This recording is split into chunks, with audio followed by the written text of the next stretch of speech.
अरे, तूने मुझे डराने के लिए जैसा अल्प शक्ति वाला सर्प बनाया था, मेरे शाप वश ऐसा ही अल्प शक्ति संपन्न सर्प तुझे भी होना पड़ेगा।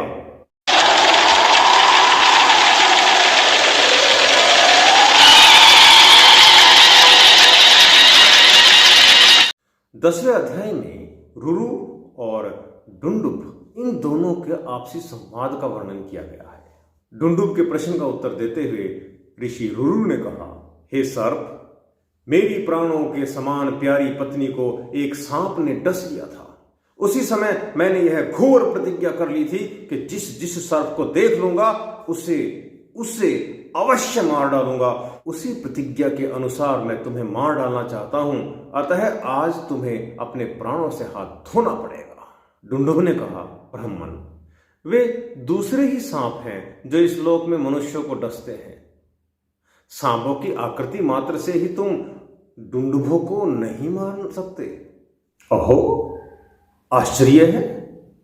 बेचारे डुंडुब अनर्थ भोगने में सब सर्पों के साथ एक है, परंतु उनका स्वभाव दूसरे सर्पों से भिन्न है।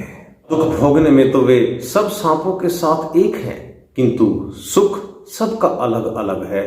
तुम धर्मज्ञ हो, अतः तुम्हें डुंडुबों की हिंसा नहीं करनी चाहिए।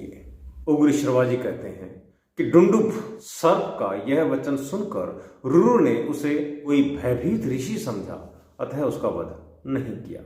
इसके सिवा बड़भागी रुरु ने उसे शांति प्रदान करते हुए कहा, हे भुजंगम, बताओ इस विकृत योनि में अर्थात इस सर्प की योनि में क्यों पड़े हो और आप कौन हो? डुंडुब ने कहा, रुरु, मैं पूर्व जन्म में सहस्रपाद नामक ऋषि था, किंतु एक ब्राह्मण के शाप से मुझे यह सर्प योनि में आना पड़ा। रुरु ने पूछा, भुजंगोत्तम, उस ब्राह्मण ने किस लिए कुपित होकर तुम्हें शाप दिया? तुम्हारा यह शरीर अभी कितने समय तक रहेगा? और यहाँ एक छोटा सा 10वां अध्याय समाप्त हो गया है और अब 11वां अध्याय शुरू करते हैं। डुंडुब ने कहा, तात, पूर्व काल में खगम नाम से प्रसिद्ध एक ब्राह्मण मेरा मित्र था। वह महान तपोबल से संपन्न होकर भी बहुत कठोर वचन बोला करता था। एक दिन वह अग्निहोत्र में लगा था। मैंने खिलवाड़ में तिनकों का एक सर्प बनाकर उसे डरा दिया। वह भय के मारे मूर्छित हो गया।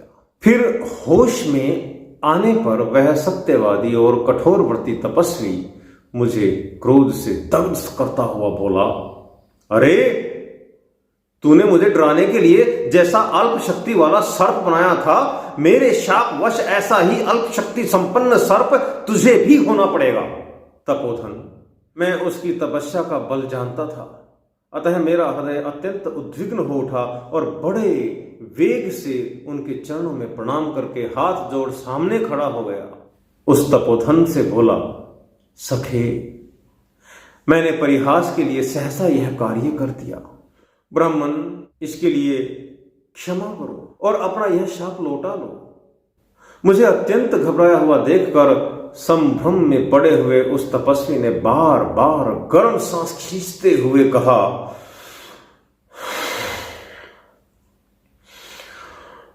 मेरी कही हुई बात किसी भी प्रकार झूठी नहीं हो सकती।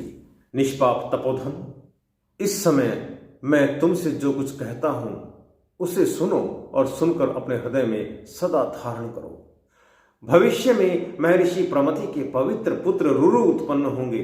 उनका दर्शन करके तुम्हें शीघ्र ही इस शाप से छुटकारा मिल जाएगा। जान पड़ता है तुम वही रुरु नाम के विख्यात महर्षि प्रमथि के पुत्र हो। अब मैं अपना स्वरूप धारण करके तुम्हारे हित की बात बताऊंगा। इतना कहकर महायशस्वी विप्रवर सहस्रपाद ने डुंडुब का रूप त्याग कर पुनः अपने प्रकाशमान स्वरूप को प्राप्त कर लिया।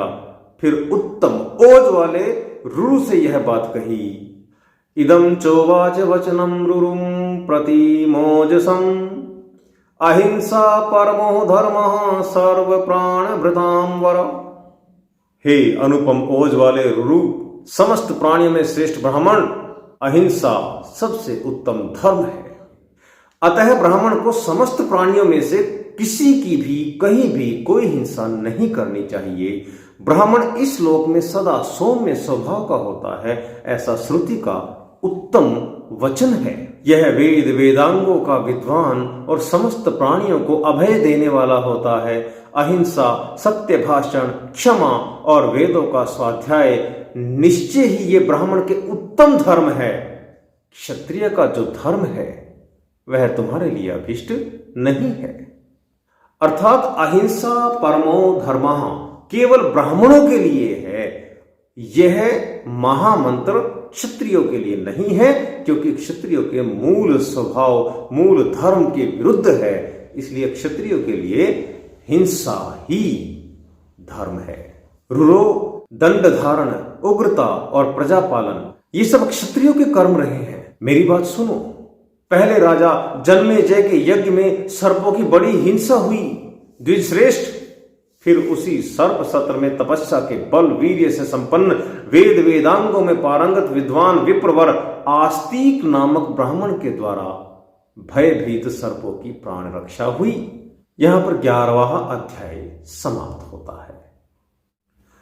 तब रुरु ने कहा, हे द्विजश्रेष्ठ, राजा जन्मेजय ने इसलिए यज्ञ में सर्पों की हिंसा करवाई। विप्रवर परम बुद्धिमान महात्मा आस्तिक ने किस लिए सर्पों को उस यज्ञ से बचाया था, यह सब मैं पूर्ण रूप से सुनना चाहता हूं।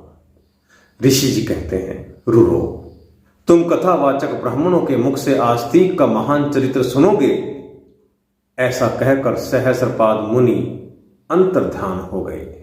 तदंतर रुरु वहां अदृश्य हुए मुनि की खोज में उस वन के भीतर सब ओर दौड़ता रहा और अंत में थक कर पृथ्वी पर गिर पड़ा। गिरने पर उसे बड़ी भारी मूर्छा ने दबा लिया। उसकी चेतना नष्ट सी हो गई। महर्षि के यथार्थ वचन का बार बार चिंतन करते हुए होश में आने पर रुरु घर लौट आया।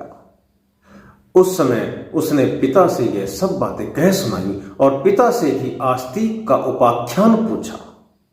रुरु के पूछने पर पिता ने सब कुछ बता दिया और एक नन्हा सा अध्याय यहां पर समाप्त होता है और 12वें अध्याय के बाद अब आस्तिक पर्व शुरू होता है।